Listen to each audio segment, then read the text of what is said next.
J'étais également là quand c'est arrivé, mais c'est ma sœur qui en a été le plus affectée négativement. Ce n'était pas comme si nous avions pu le voir venir.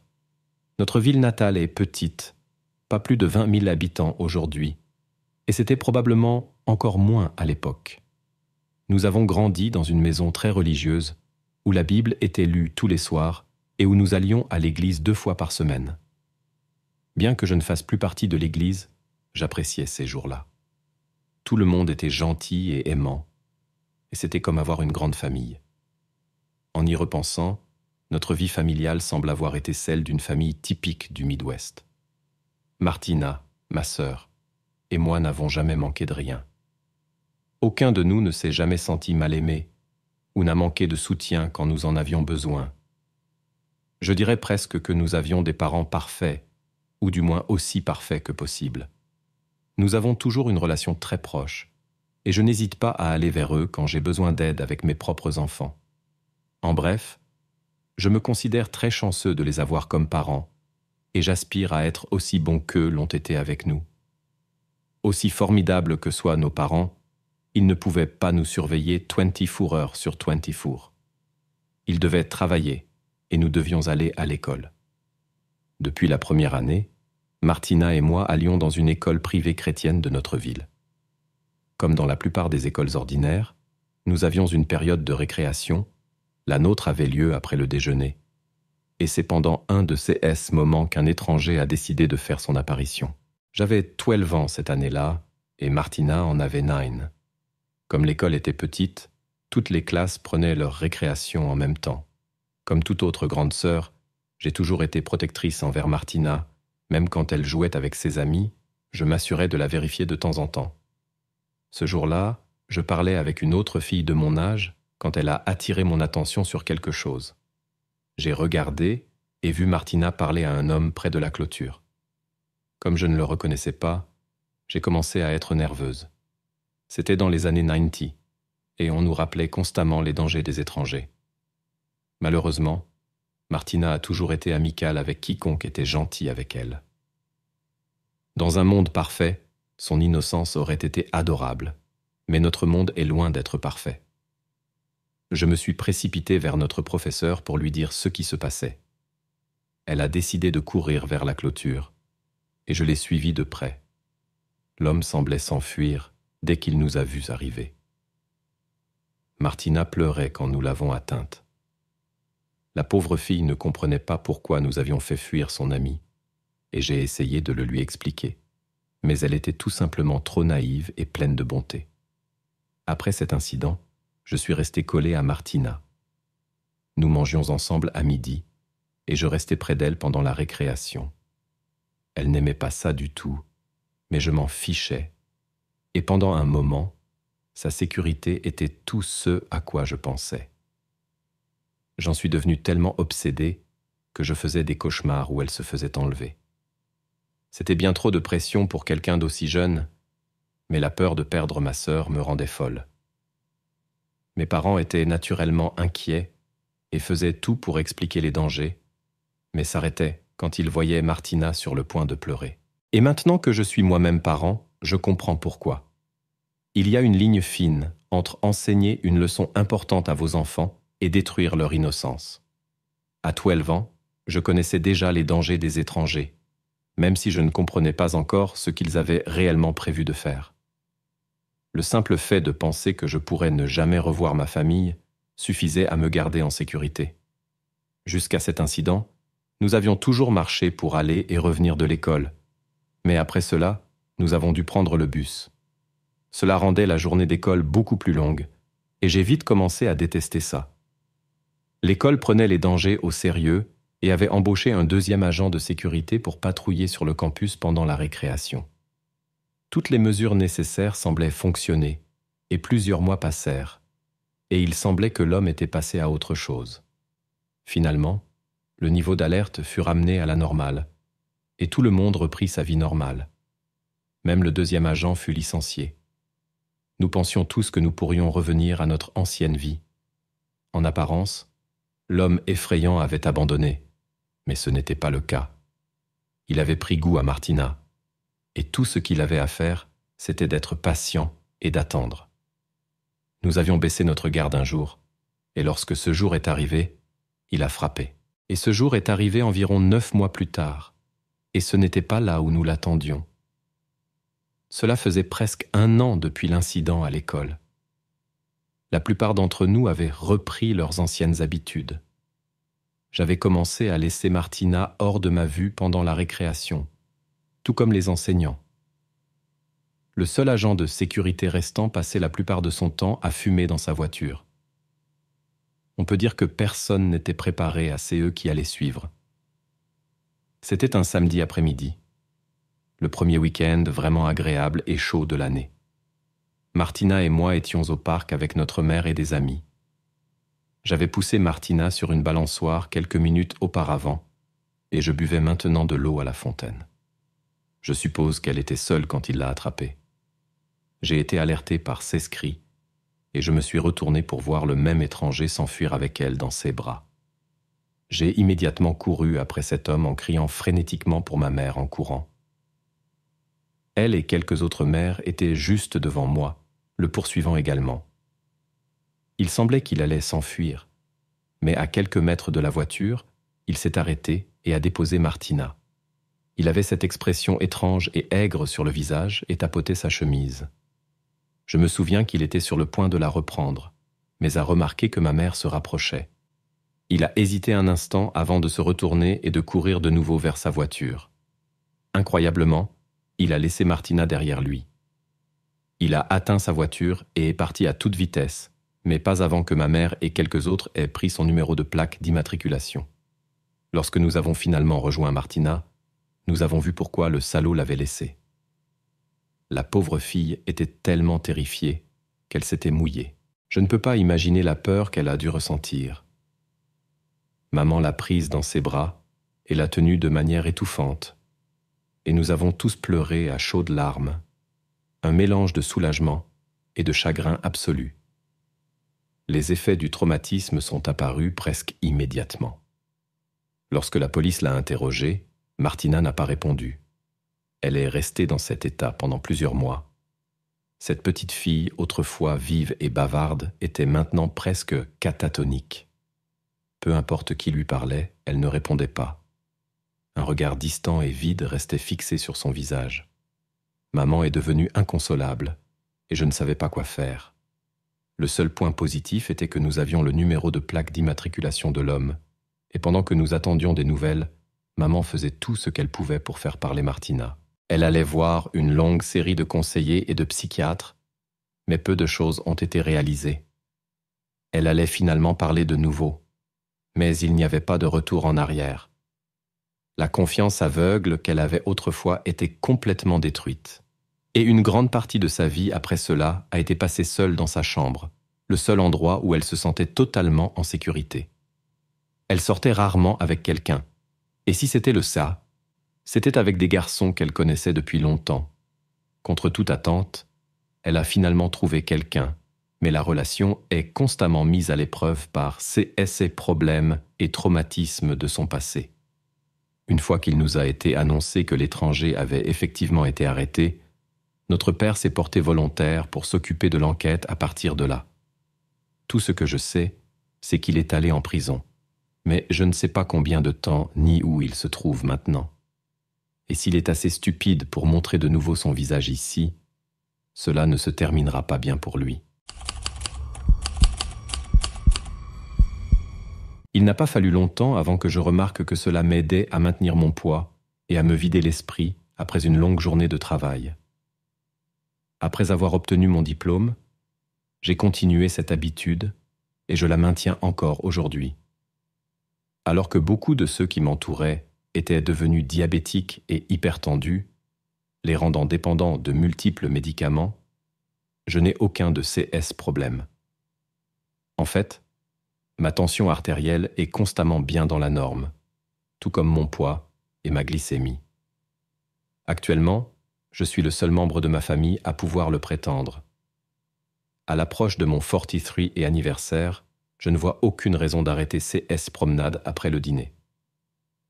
Pour ceux qui lisent ceci et souhaitent améliorer leur santé, je recommande la marche plutôt que le jogging. Vous obtenez tous les avantages sans les contraintes physiques que la course peut souvent entraîner, notamment les problèmes de genoux. Comme pour tout dans la vie, il y aura toujours quelques inconvénients à toute activité, bien que la plupart viennent du monde extérieur et des choses que vous ne pouvez pas contrôler. L'histoire que je vais raconter aujourd'hui concerne un de ces inconvénients. C'était une belle soirée d'été fraîche. Je venais de terminer un délicieux dîner avec ma famille et je partais pour ma promenade habituelle de 4 miles dans mon quartier. J'avais fait cette promenade des milliers de fois et je n'avais jamais rencontré quelque chose de pire qu'un chien échappé à son propriétaire. Dans ces cas-là, il suffisait d'agiter une chaussure ou mon bâton de marche pour les éloigner. Ces promenades étaient l'une des rares occasions de ma vie où j'avais du temps pour moi. Je les utilisais pour planifier mon avenir et simplement profiter de la belle musique de la nature tout autour de moi. Pour cette raison, je marchais généralement seul, bien que je n'empêchais jamais personne de m'accompagner. Je pense que ma famille a compris que je préférais la solitude. Ce soir-là, le soleil commençait juste à se coucher à l'horizon, lorsque je suis arrivé au point de demi-tour où je faisais demi-tour pour rentrer chez moi. Ma rue se termine exactement à 2 miles de ma maison. À cette extrémité, il y a un grand chêne autour duquel je marche. Je n'ai aucune raison particulière de le faire. C'est juste devenu une habitude avec le temps. Quoi qu'il en soit, je venais de faire demi-tour, et je rentrais chez moi lorsqu'une voix d'homme a résonné derrière moi. « Bonsoir, voisin. » J'ai failli sauter de ma peau en l'entendant. J'ai regardé par-dessus mon épaule et j'ai vu un homme courir vers moi. J'étais tellement énervé que j'ai même juré à haute voix contre lui. Il semblait sortir de nulle part. Il y a beaucoup d'arbres sur la gauche, mais je n'avais vu ou entendu personne lorsque je suis passé. Quelque chose à ces sujets ne semblait tout simplement pas correct, même s'il commençait à faire sombre. Mais d'après ce que je pouvais voir, je n'avais jamais vu cet homme auparavant, et à ce moment-là, je n'avais aucun intérêt à me faire des amis. Quelque chose en lui me dérangeait, et cela allait au-delà de son arrivée discrète. J'ai essayé de l'ignorer, mais il a finalement réussi à me rattraper. Maintenant, j'étais sûr de ne pas le connaître. Il fait inhabituellement froid pour cette période de l'année, n'est-ce pas? Sa tentative de bavardage m'agaçait, et je pouvais sentir mon visage se renfrogner. Tout ce que je voulais à ce moment-là, c'était rentrer chez moi. J'ai lutté contre l'envie de lui dire simplement de me laisser tranquille. Je ne voulais pas être impoli. Malgré son ignorance, il n'avait vraiment rien fait de mal. Nous avons marché ensemble pendant encore environ 1 mile avant que ma maison n'apparaisse à l'horizon, et pendant tout ce temps, il n'a cessé de parler de choses sans importance, et je n'ai presque rien dit en retour. Le soulagement que j'ai ressenti en voyant ma maison au loin a rapidement été remplacé par un sentiment de crainte. Je n'étais pas sûr de vouloir que cet homme ennuyeux sache où je vivais. Au lieu de tourner dans ma rue, j'ai simplement continué à marcher. Je n'avais aucun plan sur la façon dont j'allais semer ce type, mais je me suis dit que je trouverais quelque chose en marchant. Nous avons continué pendant environ 20 mètres avant qu'il ne dise quelque chose qui m'a glacé le sang. « Et Nick, ce n'est pas ta rue que nous venons de passer ?» Une sensation de malaise s'est emparée de moi, et j'ai senti que je transpirais à froid. J'ai fait un autre pas, et tout est soudain devenu silencieux. Une rage indescriptible bouillonnait en moi. Je pouvais entendre mon cœur battre dans ma tête. Et finalement, j'ai explosé de colère contre l'homme, comme je ne l'avais jamais fait auparavant avec qui que ce soit. Pendant les vacances de 2011 to 2012, je venais d'avoir 18 ans le printemps précédent, et ma mère, mes sœurs et moi voyagions depuis le Canada pour rendre visite à des amis de la famille et passer Noël et le Nouvel An à profiter du soleil et à nous détendre sur la magnifique plage de 7 Mile. Pendant la journée, je passais beaucoup de temps avec ma famille à faire des excursions, nager avec des dauphins, faire du snorkeling, du parapente et profiter du soleil brûlant, un contraste frappant avec l'hiver brutal auquel nous avions échappé. La nuit, j'étais généralement laissé à moi-même pour trouver mon propre divertissement. Mes sœurs étaient mineures. Elles ne pouvaient donc pas sortir boire avec moi. Je passais beaucoup de temps à errer sur la plage, à faire des promenades tard dans la nuit et à essayer de rencontrer d'autres jeunes de mon âge. En fait, cela a plutôt bien marché et j'ai rencontré des gens sympas. J'ai traîné avec un frère et une sœur de Toronto et rencontré une femme de 30 ans qui s'était éloignée de sa soirée de travail et pensait que j'étais beaucoup plus âgé que mes 18 ans. J'avais une sorte de fausse confiance en moi, où je me présentais extérieurement comme quelqu'un qui semblait savoir exactement ce qu'il voulait. Excellent pour parler aux filles, courageux et même arrogant, mais intérieurement, je ne pouvais absolument pas soutenir cela. J'étais timide et nerveux et devais vraiment me forcer à parler à des inconnus. C'était difficile, mais un peu de courage liquide rendait mes conversations beaucoup plus naturelles, bien que l'anxiété constante, surtout quand il s'agissait de filles, ne disparaissait jamais vraiment. Je faisais juste semblant qu'elle n'était pas là. Un soir, je suis tombé sur un groupe d'Américains, Jess, Amber, Alyssa et son petit ami Caleb, ainsi qu'un local nommé Ernest qui fumait de l'herbe sur la plage. Ils avaient tous autour de 20 ans et m'ont invité à les rejoindre. Nous avons passé quelques heures à faire connaissance et à raconter des histoires stupides. J'avais une bouteille de rhum, ils avaient de l'herbe, donc, pour un groupe de jeunes idiots, c'était un mariage parfait. Il se faisait tard, alors nous avons tous prévu de nous retrouver le lendemain soir pour faire un tour des bars. La nuit suivante est arrivée et je les ai rencontrés à la station balnéaire. Nous sommes allés dans ce bar qu'Ernest avait suggéré. C'était un bar sportif avec des tables de beer pong, une table de billard et d'autres jeux comme Buck Hunter et le flipper. Le bar était rattaché à une discothèque qui organisait un événement dubstep le vendredi soir que nous avions prévu de visiter après quelques verres. Nous avons commencé à boire au bar sportif et j'ai rencontré toutes sortes de gens intéressants, y compris une fille de ma ville natale qui allait à l'école juste en bas de la rue de ma maison. C'était vraiment génial et je ne me souviens pas avoir eu autant de plaisir dans un bar de toute ma vie à ce moment-là. D'habitude, quand vous sortez dans un bar, vous traînez avec vos amis et vous rencontrez peut-être une personne par-ci par-là, mais c'était différent. C'était rafraîchissant de rencontrer autant de gens venus de partout. Après avoir été démolis par un couple dans la soixantaine au beer pong, nous avons commencé à nous mêler à un autre groupe de jeunes de notre âge. Il y avait cette fille que j'appellerais Amanda, qui est devenue pratiquement collée à moi dès notre rencontre et très tactile avec moi, même si cela me mettait mal à l'aise avec cette parfaite inconnue. Je l'ai juste ignorée.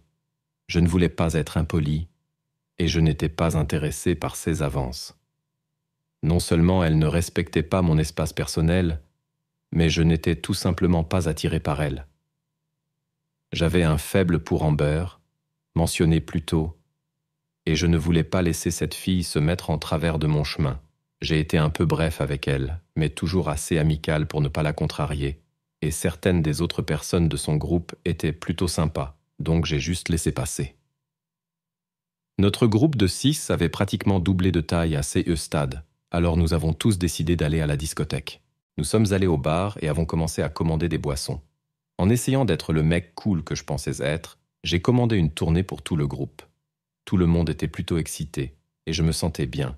J'ai passé la boisson à Amanda, elle m'a pincé les fesses et m'a fait un clin d'œil. J'ai simplement ignoré cela et descendu ma boisson avec le reste du groupe.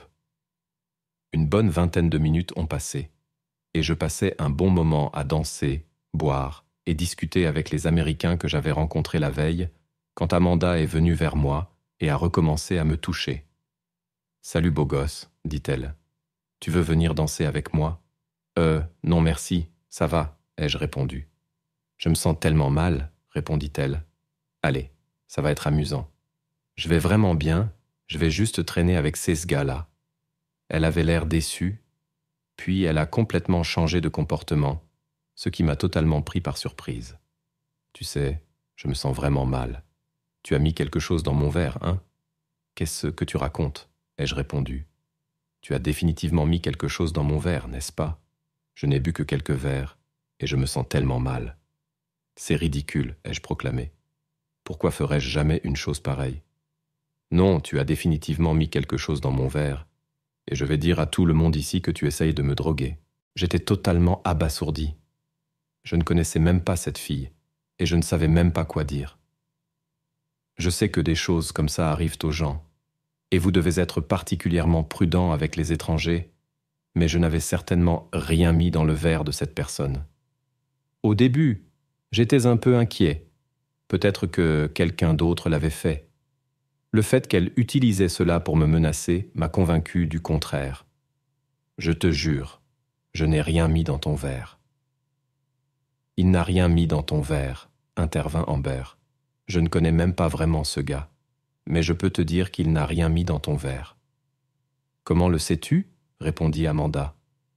Peut-être qu'il a mis quelque chose dans ton verre aussi. Je me sens bien. Vous vous sentez tous bien ? Demanda-t-elle à son groupe, qui répondit par un oui unanime. Laisse-nous tranquilles et trouve quelqu'un d'autre à embêter. Amanda sourit, me fit un clin d'œil et s'éloigna. C'était la chose la plus bizarre que j'ai jamais vue, dit Amber. Reste juste avec nous, on te protège si elle revient. J'ai passé le reste de la nuit incroyablement anxieux, surveillant les environs. Elle était là avec ses amis, et je la voyais parfois me lancer des regards noirs, ce qui rendait difficile de profiter du reste de la soirée. Lorsque le bar a fermé, je suis sorti pour fumer une cigarette et attendre les autres, quand Amanda est revenue vers moi. « Hé, je suis désolé de t'avoir accusé d'avoir mis quelque chose dans mon verre. Tu veux descendre à la plage avec moi ? On pourrait passer un moment seul, et je pourrais te faire mes excuses. » Des sonnettes d'alarme ont retenti dans ma tête. Qu'essayait-elle de faire ? Elle m'avait accusé de l'avoir droguée. Et maintenant, elle me demandait d'être seule avec elle. Était-ce une manière sadique de flirter avec moi ? Absolument pas, ai-je dit d'une voix la plus ferme possible. C'est insensé, laisse-moi tranquille. Je ne lui ai même pas laissé le temps de répondre. J'ai écrasé ma cigarette à moitié finie et suis retourné dans le bar pour trouver les autres et leur raconter ce qui venait de se passer. Ils étaient près de la sortie du bar avec les gens de son groupe et je leur ai demandé quel était son problème, en leur racontant ce qui venait de se passer. Il s'avère qu'elle n'était pas leur amie. Ils l'avaient rencontrée ce soir-là au bar sportif avant que nous arrivions. Et l'un des gars a dit qu'elle se comportait de manière inappropriée avec lui aussi.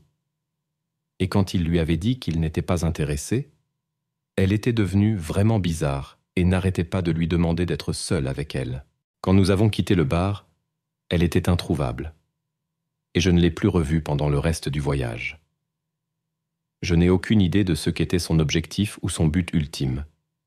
Et une partie de moi pense qu'elle était juste une fille étrange qui essayait de flirter et était complètement nulle pour ça.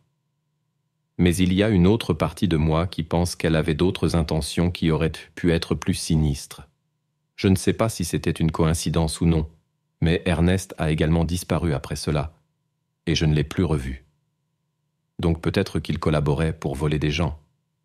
Si c'est le CAAS, ce n'était pas très bien planifié. Quoi qu'il en soit, c'était plutôt effrayant, et je suis reconnaissant de ne pas l'avoir revu. Récemment, une grosse tempête de grêle a frappé ma région, causant beaucoup de dommages aux propriétés des gens. Comme d'habitude, une nuée d'entreprises de toitures douteuses et de bricoleurs est sortie de nulle part en quête d'une part de ces juteux chèques d'assurance. Nous avons eu de la chance, cependant. Alors que la plupart de mes voisins ont subi toutes sortes de dégâts autour de leur propriété, nous avons eu peu ou pas de dommages. Je pense que cela est en grande partie dû à mes panneaux solaires et à l'angle auquel nos voitures étaient garées. Notre vieille voiture, une VW Jetta de 2005, a eu quelques petits bosses, mais rien de grave. Je n'ai pas vu une seule marque sur mon camion. Comparé aux voitures de mes voisins dans la rue voisine, beaucoup étaient tellement endommagées qu'elles ont été déclarées comme étant irrécupérables. Je ne vois pas d'autre raison. Quant à notre toit, il avait été complètement remplacé il y a seulement quelques années après avoir longuement négocié avec la compagnie d'assurance. J'ai soumis une réclamation à nouveau et elle a enfin été approuvée. Peut-être 6 mois ont passé avant que nous achetions le couvercle du panneau, près de 85% du toit lui-même. Je doute que les bardeaux aient eu le temps de se stabiliser. un processus qui se produit généralement avec la chaleur de l'été. Clairement, nous n'avons pas besoin de réparation autour de ma maison, mais cela n'a pas empêché les réparateurs de pacotille de nous harceler constamment. En l'espace d'une semaine, probablement 6 individus et entreprises différents sont venus à ma porte. J'ai été gentil au début.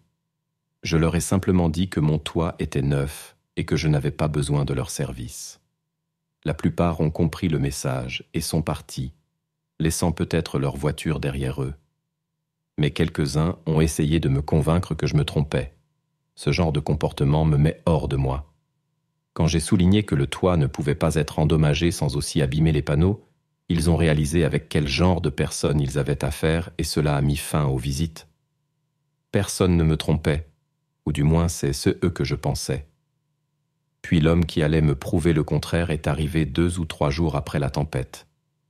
Je venais de sortir, et quand je suis rentré, j'ai trouvé une carte de visite et un prospectus coincé dans ma porte-fenêtre.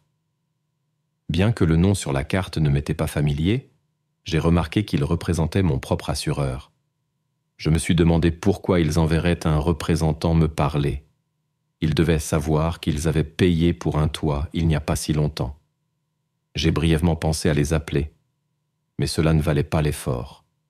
Je l'ai juste mentionné au gars s'il revenait. C'est à ce moment-là que les arnaqueurs ont commencé à apparaître. Les jours suivants, une inondation constante de cow-boys et d'entrepreneurs indépendants frappait à ma porte. Je me suis rapidement agacé du chaos. Donc lorsque le représentant de l'assurance est revenu la semaine suivante, je n'étais pas aussi aimable que je l'aurais dû. Malgré cela, il était compréhensif et me remercia pour les informations. Et avec cela, j'ai supposé que tout était réglé. Quelques jours plus tard, j'ai croisé un voisin en promenant mon chien. Nous avons discuté et il a plaisanté sur le fait que je changeais d'avis. Je l'ai ignoré au début. Ce voisin n'est pas exactement un génie, mais mon instinct me disait qu'il y avait plus à cela. Je lui ai demandé de préciser ce qu'il voulait dire et il m'a dit avoir vu un homme avec une échelle et un carnet autour de ma propriété et lui avoir parlé plus tôt dans la journée. Sa description de l'homme ressemblait beaucoup à celle de CE représentant de l'assurance, et cela m'a mis en colère, étant donné qu'il connaissait la situation et n'avait aucune raison d'être là, surtout pendant que j'étais au travail. J'ai interrompu ma promenade et suis rentré chez moi. Il me devait une explication, et je voulais l'obtenir immédiatement. J'ai appelé le numéro sur la carte et j'ai été connecté à l'opératrice principale. Lorsque j'ai demandé à lui parler, elle a hésité un moment avant de me transférer. Après avoir brièvement attendu, une voix féminine est revenue et m'a demandé de nouveau à qui je voulais parler. Je lui ai dit le nom du représentant et elle m'a informé que l'homme était à la retraite et n'était plus avec l'entreprise. Je supposais qu'elle m'avait mal entendu, alors j'ai éplé le nom de l'homme pour m'assurer qu'elle ne se trompait pas, mais elle a été catégorique. Il était à la retraite depuis plus d'1 an et ne pouvait plus m'aider, mais si j'avais besoin d'assistance, elle pouvait m'aider à la place. Rien de tout cela n'avait de sens. Je commençais à me frustrer. Pourquoi me mentait-on ? Je lui ai expliqué tout ce qui s'était passé, la carte, sa visite sans me prévenir, tout. Elle s'est excusée pour tous les problèmes que je rencontrais, mais a juré qu'elle savait avec certitude qu'il n'avait pas été chez moi. Je perdais mon calme maintenant. Il semblait qu'elle m'accusait de mentir, et j'ai exigé qu'elle retire ses propos. J'étais prête à annuler ma police si elle ne le faisait pas, et elle m'a assuré que ce n'était pas son intention. Je pouvais entendre la réticence dans sa voix et commencer à ressentir que quelque chose de vraiment étrange se passait. J'ai insisté, j'ai poussé jusqu'à ce qu'elle cède et me révèle que les hommes sur la carte ne pouvaient pas être chez moi.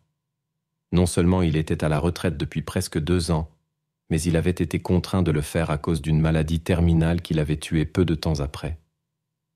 Même après avoir entendu tout cela, j'avais du mal à l'accepter. J'ai stupidement demandé une preuve, et c'est à ce moment-là qu'elle a haussé la voix. Lui et elle avaient été des amis proches, je suppose, et elle avait assisté aux funérailles. Je pouvais entendre ses reniflements et j'ai réalisé que j'avais peut-être été trop loin. Je me suis excusé et ai expliqué mon niveau de confusion et de préoccupation. Après avoir parlé un peu plus longtemps, nous avons conclu qu'il s'agissait d'un homme se faisant passer pour un employé, probablement pour paraître plus professionnel. Il avait probablement reçu des cartes du représentant dans le passé, et maintenant que je m'étais enfin calmé, la situation était claire pour moi. Il avait utilisé les informations obtenues lors d'une conversation apparemment décontractée pour planifier un cambriolage chez moi. Je lui avais donné toutes sortes d'informations, y compris mes horaires de travail. Il devait être en train de cambrioler, mais a été effrayé par la vue de mon voisin. Je n'aurais jamais pensé que je serais reconnaissant envers quelqu'un pour être aussi curieux. Mais cela m'a apparemment été bénéfique dans ce cas. Tout cela n'est que conjecture, bien sûr, sans preuve d'entrée forcée ou autre, mais ça va devoir faire. Avec le recul, je me sens stupide d'avoir été si confiant envers un étranger. Il devait savoir que la carte fonctionnerait sur un idiot comme moi.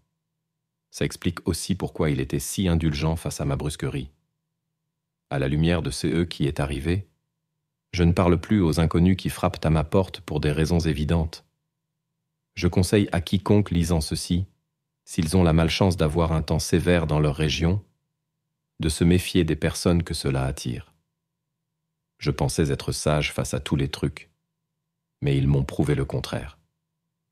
Si vous n'avez pas contacté quelqu'un pour venir chez vous, vous ne devriez pas leur faire confiance. Il y a beaucoup de personnes malhonnêtes là-dehors, et leur nombre ne fera que croître à mesure que l'économie continue de se détériorer. Faites un plan et suivez-le, sinon vous ne serez peut-être pas aussi chanceux que je l'ai été. En 2016, mon premier mari et moi avons décidé de nous séparer, et je me suis retrouvé sans abri à cause de cela. Avec seulement mon salaire pour compter, tout endroit que je choisirais serait une grande régression. Pendant que je cherchais, je logeais dans un motel économique. C'était un énorme choc culturel en soi et cela m'a motivé à trouver un appartement dès que possible. Chaque moment libre que j'avais était consacré à la recherche et ma détermination a rapidement payé. Moins de 2 semaines ont passé et j'ai trouvé un vieux studio près du centre-ville. Il n'y avait ni demande ni dépôt. J'ai simplement payé le premier et le dernier mois de loyer et j'ai emménagé.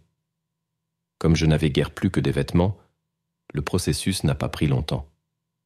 L'emplacement n'était pas idéal, mais je pensais que ce ne pouvait pas être si mal. Le quartier avait un faible taux de criminalité, ou du moins c'est ce que disait le gestionnaire. Et même s'il mentait, j'étais trop soulagé pour me soucier. Comme vous pouvez probablement le deviner, je n'étais pas installé depuis 1 semaine que ma voiture a été cambriolée. Peu de temps après, la famille en face de chez moi a été volée pendant qu'elle était sortie. Les crimes tels que les cambriolages sont devenus courants autour de l'immeuble. Environ 2 mois se sont écoulés avant que CE ne soit mon tour. Je n'avais vraiment pas grand-chose à voler, mais je ne pouvais pas me débarrasser du sentiment d'avoir été violé. Mon sommeil était sans cesse interrompu par des cauchemars de hommes armés et masqués, et le manque de repos affectait tellement ma vie quotidienne que j'ai failli avoir plusieurs accidents de voiture, si vous pouvez le croire. Après avoir fait une énorme erreur au travail, j'ai finalement été forcé de reconnaître qu'il fallait faire quelque chose. Une fois que le gestionnaire de l'unité a accepté de me libérer de mon bail, j'ai immédiatement commencé à chercher un nouvel endroit. Pendant cette période, les cambriolages continuaient et devenaient si fréquents que la police a cessé de venir enquêter. Le fait de devoir rester dans cet endroit était un véritable test de mon courage et de ma santé mentale. J'étais encore plus motivé qu'auparavant pour trouver un nouvel appartement, mais lorsque j'en ai trouvé un, j'ai failli être refusé à cause du prix. Finalement, j'ai réalisé que je devais payer plus si je voulais de la sécurité, et j'ai accepté. Mon nouveau complexe était plus comme celui où j'avais grandi. Il y avait une clôture avec un code, et tout le monde était sympathique. Je me sentais tellement mieux après avoir emménagé. J'ai dû dormir environ 13 heures la première nuit. Les choses se passaient si bien que j'avais peur que quelque chose de mauvais se produise et gâche tout, Mais rien ne s'est produit, et j'ai enfin pu me stabiliser. Je n'étais pas installé depuis 1 mois quand j'ai rencontré mon premier voisin. Elle et moi avons commencé à discuter aux boîtes aux lettres, et avant que je ne m'en rende compte, j'avais été invité à un barbecue. Malgré certaines peurs persistantes que j'avais conservées de l'ancien endroit, j'ai tenté ma chance et accepté l'invitation. Et je suis heureuse de l'avoir fait. C'est lors de cet événement que j'ai rencontré mon mari actuel, Brad. Il m'a dit plus tard qu'il pensait que j'étais une snob parce que je ne lui parlais pas. Mais il a compris, après que j'ai partagé, ce que j'avais vécu dans mon ancien appartement. Cela s'est bien terminé, donc je ne lui en veux pas. Et honnêtement, j'étais probablement un peu prétentieuse à l'époque. Mon opinion sur moi-même était encore gonflée par la façon dont j'avais été élevé. Et cette histoire ne concerne pas ma vie amoureuse. Mais je préfère vous parler d'un homme que nous appellerons l'homme sans nom.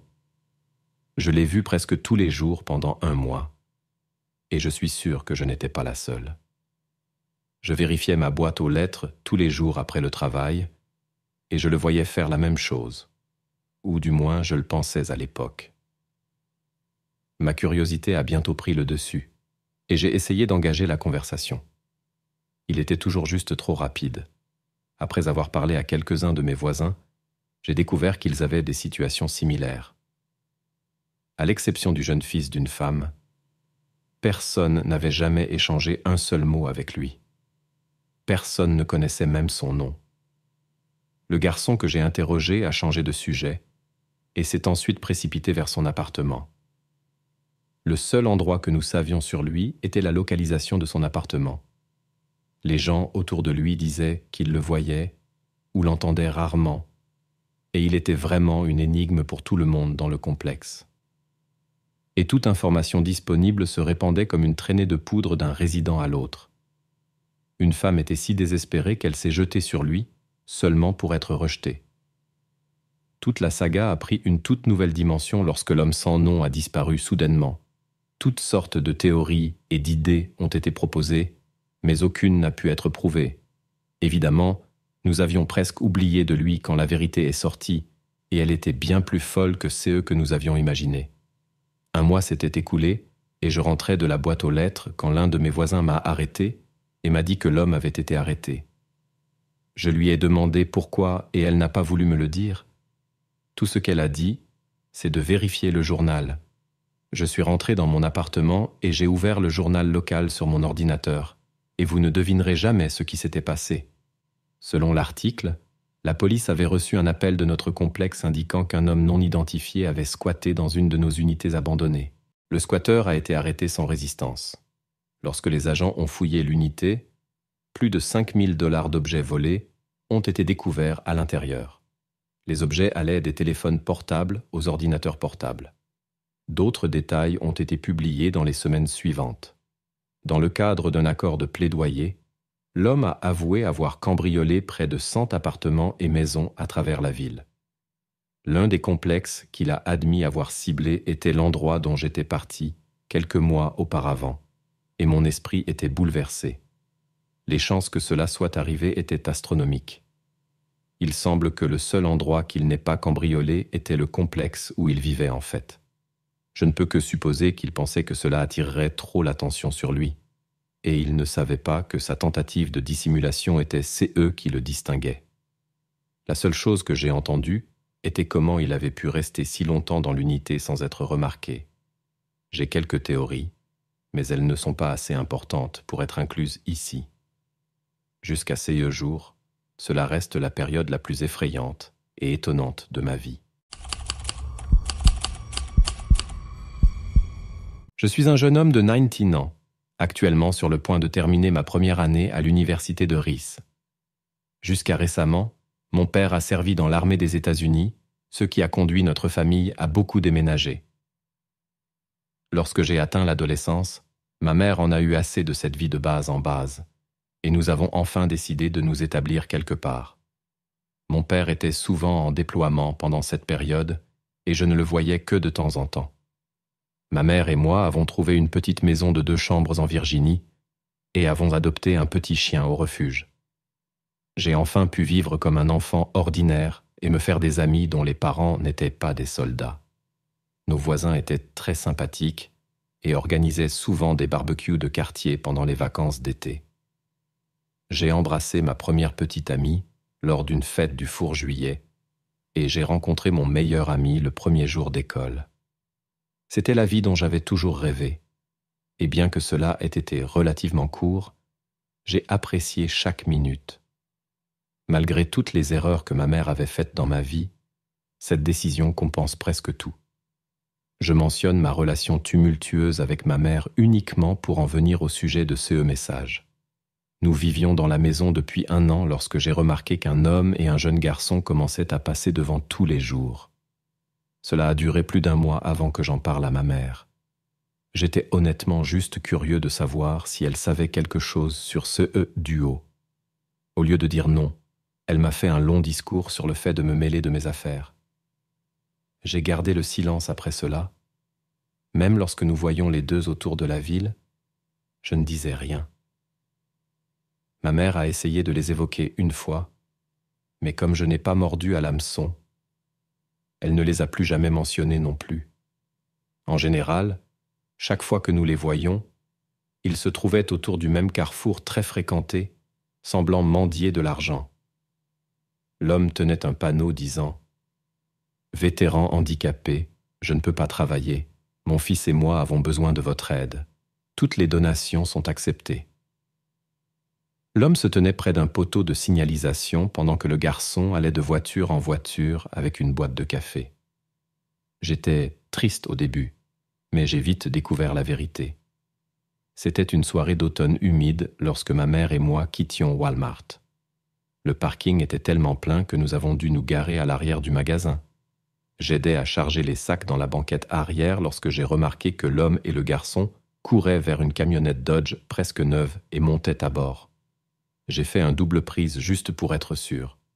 Il semblait étrange qu'ils mendient de l'argent mais conduisent une voiture plus récente que celle de ma famille. Je me suis rendu compte qu'il pouvait y avoir des circonstances que je ne connaissais pas, et il y en avait effectivement, mais quelque chose me dérangeait. Au fil du temps, je voyais le duo dans la ville, mais je n'ai vu ce camion que 2 fois. La 2e fois, l'histoire est devenue effrayante. Cela s'est produit quelques mois plus tard, lorsque ma mère travaillait de nuit comme d'habitude. Elle m'a dit de rester à la maison et de ne pas ouvrir la porte à quiconque, et comme la plupart des adolescents, je l'ai ignoré et ai fait ce que je voulais. Ce soir-là, je patinais avec quelques amis devant une banque en drive. Il était environ minuit lorsqu'un camion familier s'est arrêté près de nous. L'homme a demandé si nous voulions aller à une fête. C'était apparemment l'anniversaire du garçon, et il voulait que quelques enfants de son âge viennent célébrer avec lui. Tout le monde a refusé l'offre, même après qu'il ait mentionné qu'il y aurait des cadeaux de fête.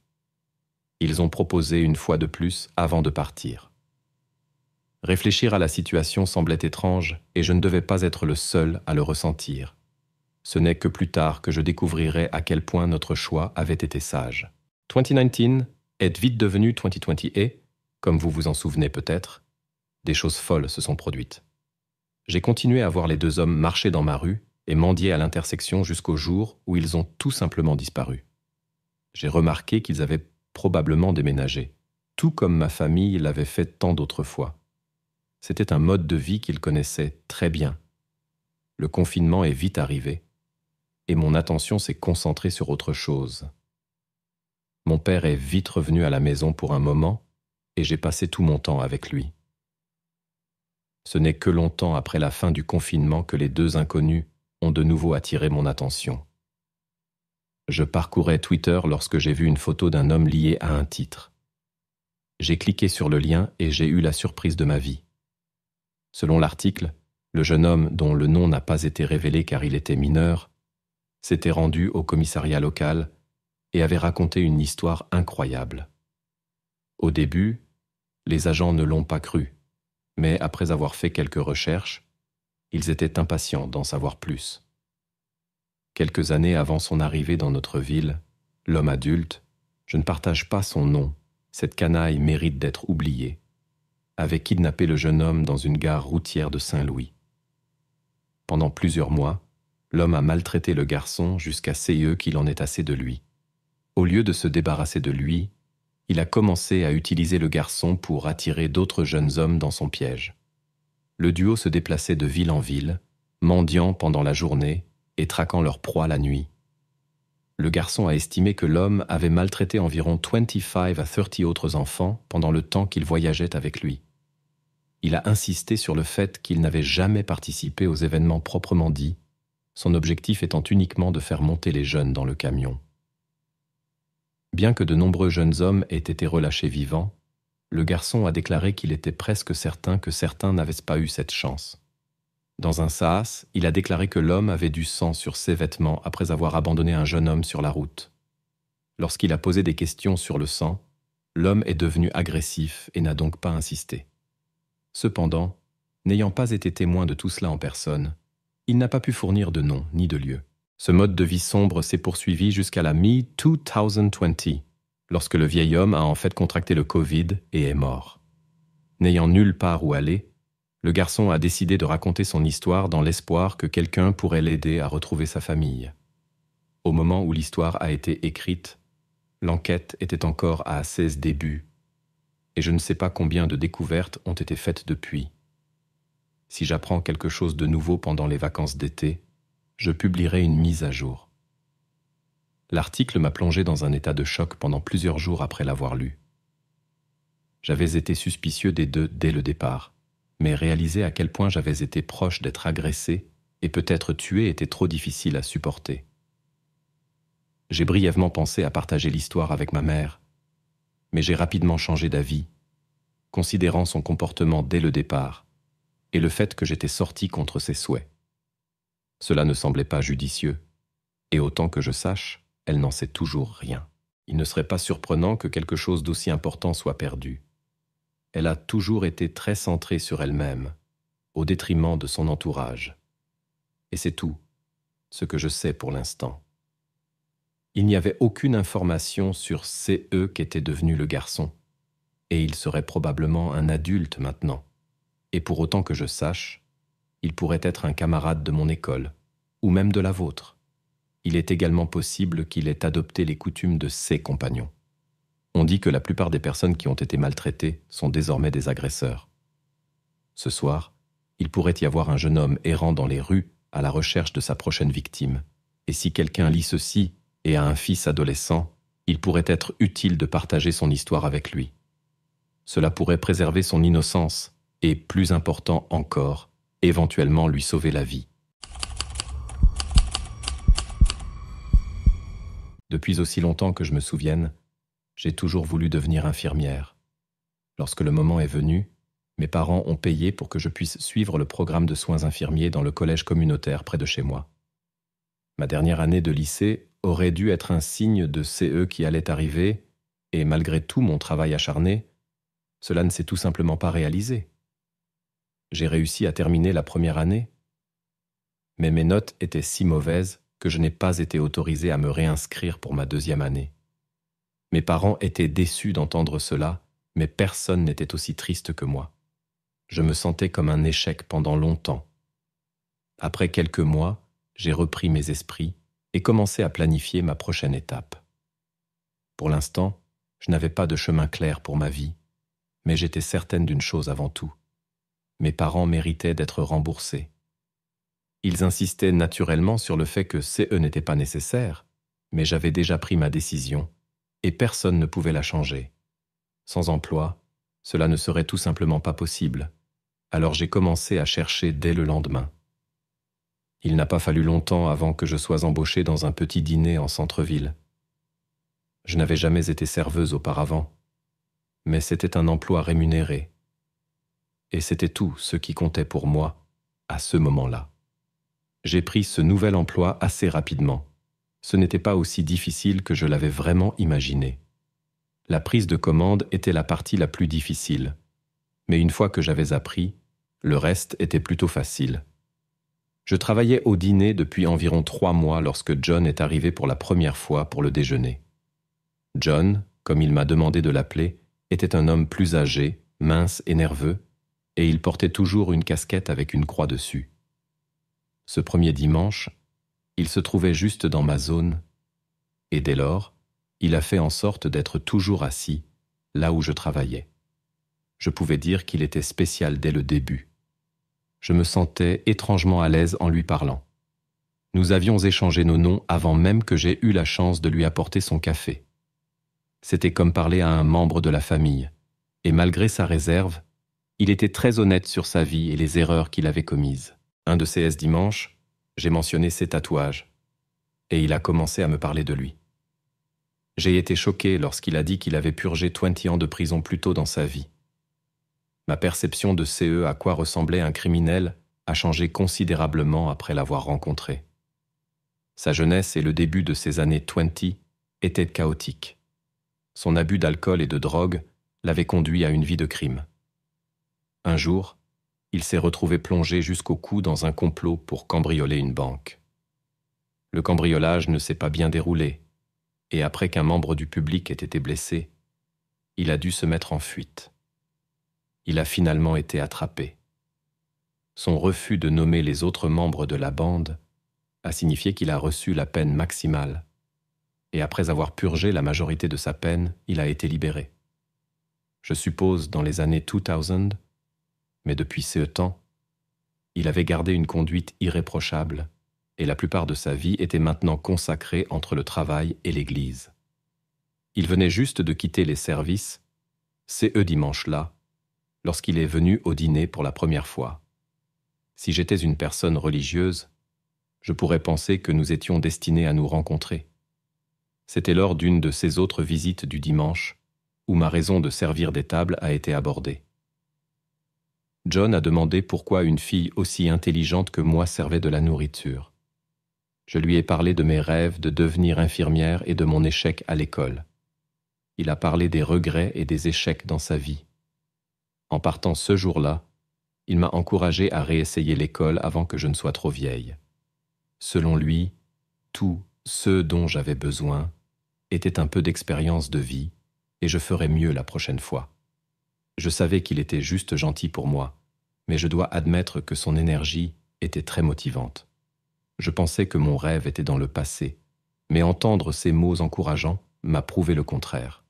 Que je sois motivé ou non, cette phase de ma vie allait devoir attendre que je rembourse mes parents, et pour l'instant, le travail était ma priorité. Je continuais à travailler chaque quart de travail disponible. Chaque dimanche, John et moi devenions de plus en plus familiers l'un avec l'autre. Cela a duré environ 3 mois jusqu'à ce qu'il cesse de venir. Je suppose qu'il était malade ou occupé, et je pensais qu'il reviendrait le dimanche suivant. Mais lorsque le dimanche suivant est arrivé et qu'il n'était pas là, après 3 semaines d'absence, j'ai perdu espoir.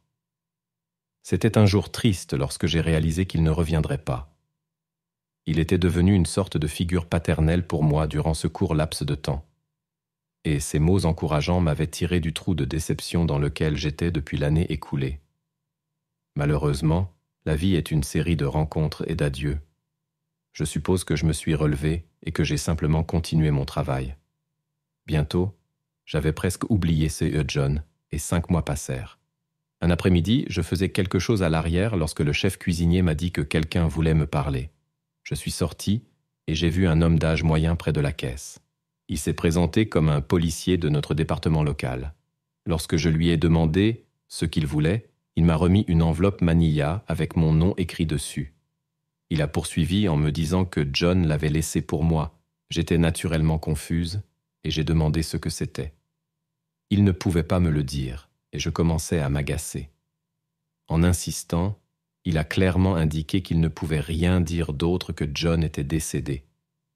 J'avais soupçonné que cela pouvait être le ça, mais l'entendre à voix haute a été vraiment douloureux.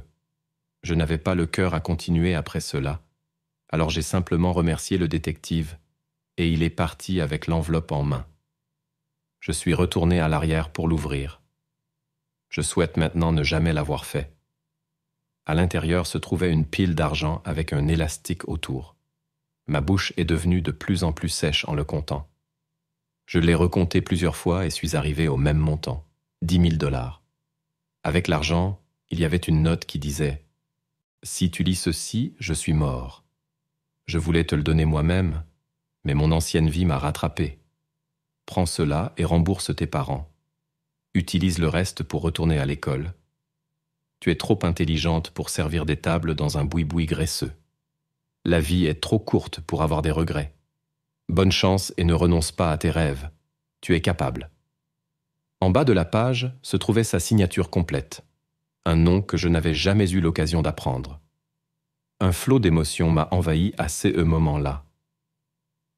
Sa foi en moi était profondément touchante, bien plus que ces œufs que j'avais jamais eus en moi-même. Mon esprit s'est détourné de l'argent pendant un bref instant, mais un sentiment de malaise est rapidement revenu. Un moment plus tard, je me suis demandé d'où venait tout cet argent. John était un ex-détenu qui conduisait un camion vieux de 20 ans et peignait des maisons pour vivre. J'ai relu sa note et une ligne glaciale a attiré mon attention. Mon ancienne vie m'a rattrapé. Que voulait-il dire par là? Avait-il volé cet argent? Mon cœur s'est mis à battre à toute allure, et j'ai eu peur que quelqu'un puisse chercher cet argent, et que cela me conduise à moi. J'ai aussi envisagé la possibilité que tout soit une mise en scène par la police et qu'ils pensent que j'étais impliqué dans le volume et attendent que je fasse autre chose. Je ne suis pas criminel, je ne sais pas comment ces choses fonctionnent. Cela fait 2 semaines que j'ai reçu l'enveloppe et je n'ai toujours aucune idée de ce que je dois en faire. Je continue à travailler tous les jours comme d'habitude, mais je surveille toujours autour de moi pour détecter quelque chose. Je déteste impliquer d'autres personnes dans cela, mais je pense avoir besoin de conseils de votre part. Que pensez-vous que je devrais faire? L'argent résoudrait tous mes problèmes et me préparerait pour l'avenir, mais je ne peux pas me débarrasser du sentiment que quelque chose de mauvais va arriver. Faites-moi savoir ce que vous en pensez, et j'apprécierais vraiment toute l'aide que je peux obtenir.